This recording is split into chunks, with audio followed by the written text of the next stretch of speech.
Wala pang sumasagot sa maintenance eh.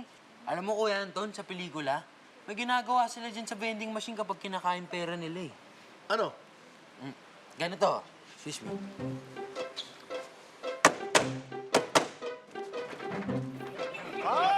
Sige. Uy! Tigilan nyo nga yan. Baka masira yan, ha? Sira Ay, naku. Kinain yung pera ko eh. Masira eh. Ay, Ayun, gumana.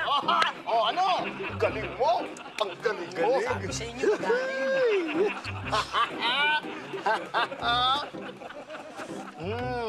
Ang sarap. Paano to?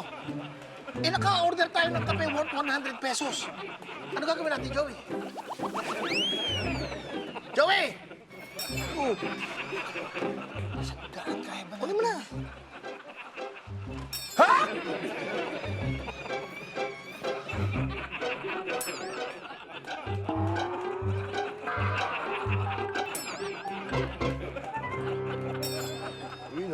May isa pa.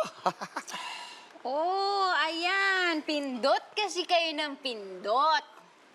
Di bale, ubusin natin itong lahat.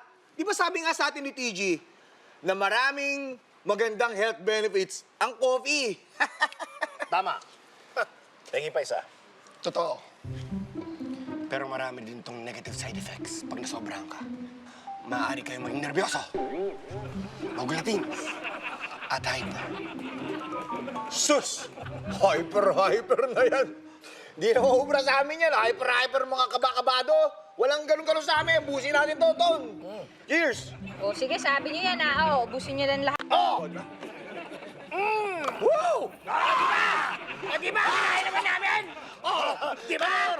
Tama ka! Pero katawa ko parang gustong laging gumalaw! Pare ako din eh! Ano kaya magandang gawin? Ganito ang gawin natin. Mamasal tayo! Maglakad-lakad tayo! Para! Let's go! Para na! Yung pala yung hyper, no?